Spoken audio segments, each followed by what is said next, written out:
Hello, this is Keith with the Trombone Shop at Schmidt Music, back with another mute review for you. And today I've actually got a mute comparison. One of the things we try to provide in the shop is a variety of different mutes for everything from alto to contrabass, right? And I was looking through our collection and realized that we have four really fantastic bass trombone straight mutes. And a lot of times I get questions about, what's the right mute? What would you recommend? And, I do my best to answer, but I think it could be really helpful to actually hear all of these mutes in action side by side. So today I'm going to be comparing four different mutes: the Humes and Berg 198 bass trombone mute, the Butler carbon fiber bass trombone mute. This is part of their cup straight, interchangeable set. I've got the Joe Rao TRB4 bass trombone mute and the Nenenswick 5509 bass trombone straight mute here. So I'm going to take a play on all four of these side by side so that you can hear them, and then I'll talk about the experience afterwards. I'm going to be playing everything today on the Getson 1052Y bass trombone and my trusty Hammond 19BL mouthpiece.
Just like instruments and mouthpieces, mutes are really, it can be a very, very individualistic thing. Now, in a lot of cases, we have a particular kind of sound that we're looking for in different settings, right? Arguably, even more so than maybe changing, mouthpieces for different settings, having different mutes that we're going to use for different particular, setting, sound concept, a particular timbre we're looking for within a particular genre, a particular piece of music that we're using. Having some different mute options can be really, really helpful within that. But at the same time, like I said, it's very individualistic and the mute experience can be very different one player to another. With that being said, I think being able to compare the 4 mutes side by side was, for my mind, again, it was a nice reminder of what some of the similarities or differences are between these mutes and where they might fit into different settings. So we'll start off with the Humes&Berg here, right? The 198 Humes&Berg, absolutely classic mutes, right? So this is the classic, what they call stone line. This is the fiber mute design, right? Which to me is always going to have a little bit more woodiness to it. It's going to be maybe a little bit darker. And one of the things, the Humes&Berg mutes are great. They're cost effective, but what's the response like, right? In particular, intonation response in the lower register, upper register, that's sometimes a concern. What I found with this mute is overall, I like the sound. I've always been a fan of fiber mutes in particular settings. I think honestly, in a lot of like big band settings, etc., I think the fiber mute is actually, I feel like it has sometimes more benefits than like our aluminum mutes, right? Others where they may be a little bit more appropriate for large ensemble settings. So with that being said, overall, I thought it played well. I definitely noticed, it wasn't bad, but I definitely noticed a little bit of intonation squashing in the lower register.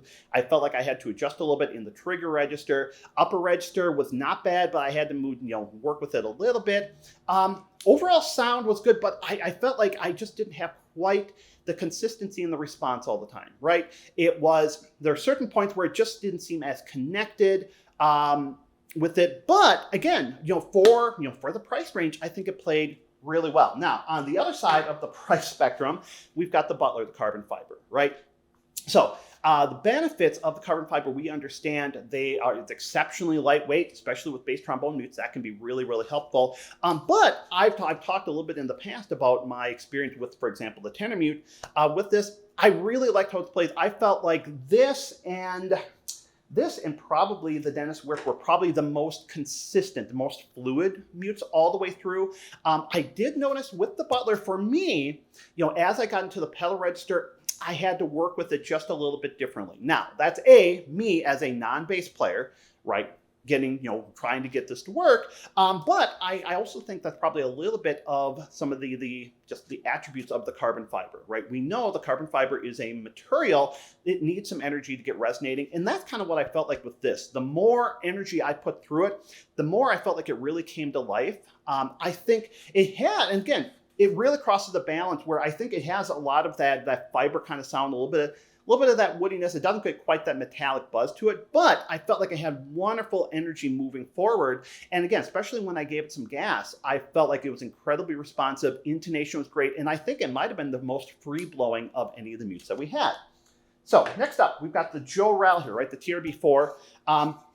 This is good for a lot of folks who are looking for just a straight ahead, do everything bass trombone straight mute or tenor trombone straight mute, right?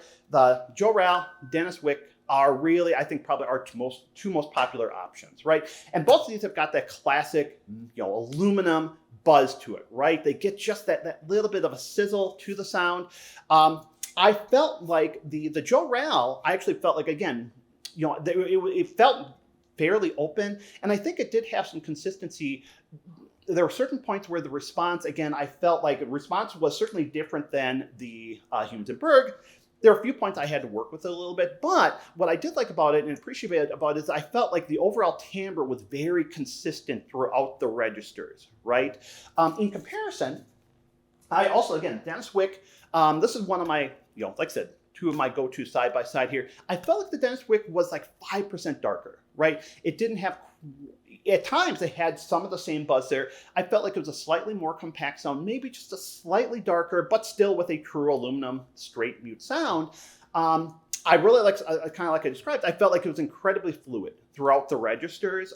Just the response control, it felt really even to play. One of the things I did notice is upper register, I had to work with it just a little bit differently. As I got up to like the 8th partial B flat, it felt like it was just, I had to work just a little bit more to get things to respond. And I did feel like I noticed there was a little bit different instability in the overall timbre throughout, meaning that I felt like as I got into the upper register, at certain points in the lower register, I would go from having this buzz to it, and all of a sudden it would darken up a little bit, and I would lose some of that sizzle to the sound, and it would just be muted and dark, right? So it felt like it was a little touchier with the gas, right? You hit the gas a little bit, all of a sudden, buzz, right? You're getting that energy. If you back off a little bit, sometimes I lost that a little bit, but I do like the fact, like I said, I think it's a little bit darker, a little bit more compact within all of this. Other factors to keep in mind, of all of the mutes, I felt like I got the most feedback out of the Joral. I was hearing the most back. And again, maybe it makes sense. It has the largest flare here. So is that sending back more towards me? I think that makes a certain amount of sense. In terms of weight, right?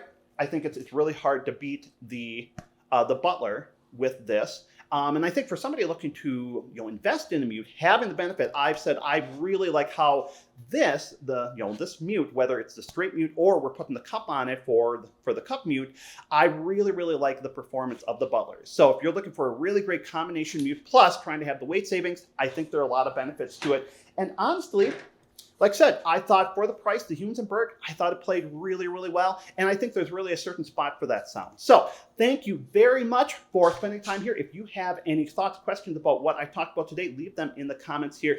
If you haven't already done so, consider subscribing to our channel here, hitting that thumbs up button, and you can find the Trombone Shop on Facebook and Instagram. As always, thanks for watching.